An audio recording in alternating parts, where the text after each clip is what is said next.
friends and families, welcome to free baking class by Elfin. இன்னைக்கு என்ன recipe பார்க்க போகிறோம்னா எக்லெஸ் கோகோனட் குக்கீஸ் தான் பார்க்க போகிறோம்.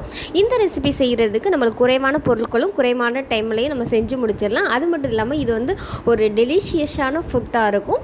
நீங்கள் ட்ரை பண்ணி பார்த்துட்டு எங்களுக்கு ஃபீட்பேக் சொல்லுங்கள். நான் கொடுத்துருக்க அளவுகளை கரெக்டாக மெஷர் பண்ணி பண்ணிங்கன்னா கண்டிப்பாக பர்ஃபெக்டாக வரும்.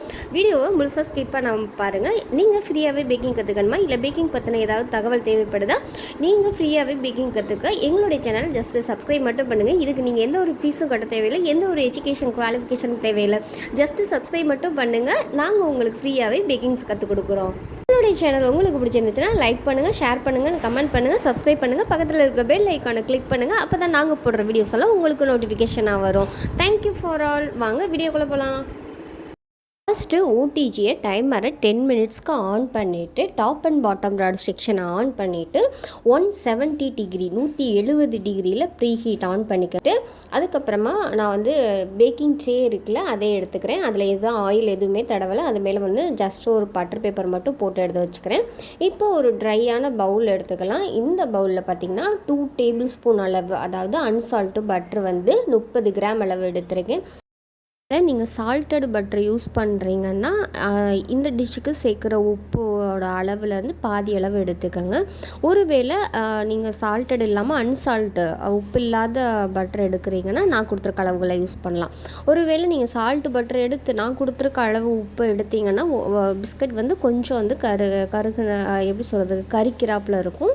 மாதிரி நீங்கள் யூஸ் பண்ணுற பட்டர் வந்து கண்டிப்பாக ரூம் டெம்பரேச்சரில் தான் இருக்கணும். ஃப்ரிட்ஜிலேருந்து எடுத்து யூஸ் பண்ணிங்கன்னா சக்கரை கூட அது மிங்கிள் ஆகி மெல்ட் ஆகாது. நார்மல் ரூம் டெம்பரேச்சரில் இருந்தால் மட்டும்தான் சக்கரை கூட நல்லா மெல்ட் ஆகி ஒரு க்ரீமியான ஃபோமாக கிடைக்கும். ஃப்ரிட்ஜிலேருந்து எடுத்து ஒரு 3 மணி நேரத்துக்கு அப்புறமாட்டி நீங்கள் யூஸ் பண்ண ஸ்டார்ட் பண்ணுங்கள். அப்போ சரியாக வரும். கூடவே ஐசிங் சுகர் வந்து 50 கிராம் அளவு எடுத்திருக்கேன். அதாவது 250 ml கப்பில் அரை கப் அளவு எடுத்துகிட்டு அதில் வந்து 1 டேபிள் ஸ்பூன் வெளியில் எடுத்துட்டிங்கன்னா கரெக்டாக 50 கிராம் அளவு வரும். இந்த சுகரை வந்து நல்லா அந்த பட்டரு கூட நல்லா மிக்ஸ் பண்ணி எடுங்க. ஃபஸ்ட்டு வந்து ட்ரையாக இருக்கிற மாதிரி தான் இருக்கும். அதுக்கப்புறம் நீங்கள் வந்து கிளற வந்து அது நல்லா அப்படியே ஒரு க்ரீமியாக ஒரு ஃபோம் மாதிரி வரும். அந்த அளவு வரைக்கும் நீங்கள் விஸ்கு வச்சே யூஸ் பண்ணுங்கள். பீட்ரு வந்து தேவையில்லை, அவ்வளோதுக்காக. இந்த மாதிரி ஒரு க்ரீமியான டெக்ஸ்சர் வந்ததுக்கப்புறம் இதில் வந்து 2 பிஞ்ச் அளவு உப்பு சேர்த்துருக்கேன். அதாவது 2 பிஞ்ச் எடுங்க. நீங்கள் சால்ட்டட் பட்டர் யூஸ் பண்ணிங்கன்னா 1 பிஞ்ச் எடுங்க. இப்போ இந்த உப்பு சேர்த்துட்டு மறுபடியும் நல்லா பீட் பண்ணுங்கள். 30 செகண்ட் வந்து நல்லா பீட் பண்ணி எடுத்ததுக்கப்புறம் இந்த மாதிரி ஒரு க்ரீமியாக வரும். இந்த மாதிரி க்ரீமியாக வந்ததுக்கப்புறம் அவங்களுக்கு ஃப்ளேவர் வேணும்னா நீங்கள் வந்து எந்த எசன்ஸ் தேவையோ, மில்க் எசன்ஸ், மில்க் குக்கீஸ் மாதிரி இருக்கணும்னா மில்க் எசன்ஸ் சேர்த்துக்கலாம். நான் வந்து வெண்ணிலா எசன்ஸ் வந்து 1/4 டீஸ்பூன் சேர்த்துருக்கேன். ஏன்னா எக்கு யூஸ் பண்ணாதனால ஸ்மெல்லு வராது. இருந்தாலும் கொஞ்சம் அது ஃப்ளேவராக இருந்தால் நல்லாயிருக்கும்ல, அதனால வெண்ணிலா எசன்ஸ் ஆட் பண்ணியிருக்கேன். உங்களுக்கு தேவையான எசன்ஸ் வந்து நீங்கள் ஆட் பண்ணிக்கோங்க.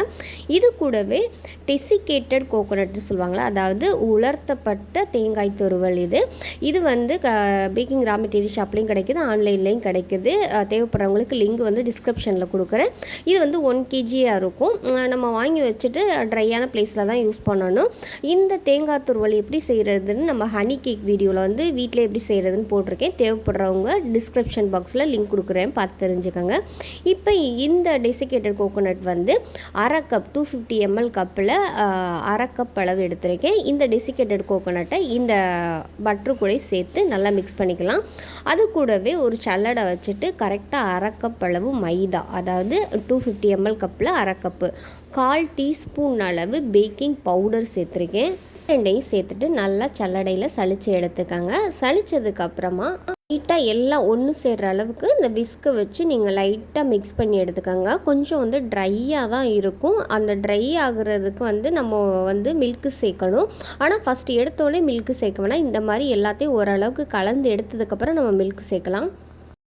விஸ்கு வச்சு மிக்ஸ் பண்ணுறதா இருந்தாலும் பண்ணலாம். இல்லைன்னா இந்த மாதிரி ஸ்பேச்சுலா வச்சு நல்லா அழுத்தம் கொடுத்து, அதாவது அழுத்தி பிசைஞ்சிங்கன்னா இன்னும் கொஞ்சம் சீக்கிரமே வந்து கெட்டியாகும். இந்த மாதிரி பிசைஞ்சதுக்கப்புறம் ஆற வச்ச பால் வந்து 2 டேபிள் ஸ்பூன் அளவு சேர்த்துருக்கேன். இது வந்து கண்டிப்பாக காய்ச்சி ஆற வச்ச பாலை தான் நீங்கள் சேர்க்கணும். சேர்த்துட்டு இதை வந்து இந்த ஸ்பேச்சுலா வச்சே மிக்ஸ் பண்ணிங்கன்னா நல்ல ஒரு கெட்டியான பதத்தில் வரும். ஸ்பேச்சுலா இல்லாட்டி கையில் கூட நீங்கள் மிக்ஸ் பண்ணி எடுத்துக்கலாம். இது எல்லாத்தையும் ஒன்று சேர்த்து ஒரு சப்பாத்தி டோ மாதிரி நல்லா பிசைஞ்சு எடுத்துக்கோங்க. சாஃப்டாக வந்து பிசைஞ்சு எடுத்துக்கணும். பிசைஞ்சு எடுத்ததை வந்து நல்லா ஒரு ஃபுட் ரப்பர் அப்படி இல்லைன்னா ஏதாவது ஒரு மூடி போட்டு ஃப்ரிட்ஜில் வந்து ஒரு அரை மணி நேரம் வந்து க்ளோஸ் பண்ணி வச்சிடுங்க. அப்படி இல்லை ஃப்ரிட்ஜில் இல்லை ஃப்ரீசரில் வைக்கிறீங்கன்னா 10 நிமிஷத்துக்கு ஒரு ஃப்ரீசரில் வச்சு எடுத்துக்கலாங்க. கொஞ்சம் வந்து நல்லா கெட்டி ஆகணும், அது வந்து செட் ஆகணும், அது வரைக்கும் வச்சு எடுத்துக்கலாம்.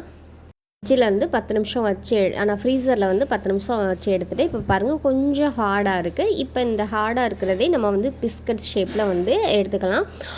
ஒரே அளவில் வந்து பிஸ்கட் எடுத்திங்கன்னா தான் ஈவனாக குக்காகி வரும். நீங்கள் வந்து ஒன்று பெருசு ஒன்று சின்னதாக அந்த மாதிரி பண்ணிங்கன்னா குக்கீஸ் வந்து வேகிறதுக்கு டைம் எடுத்துக்கிறோம்.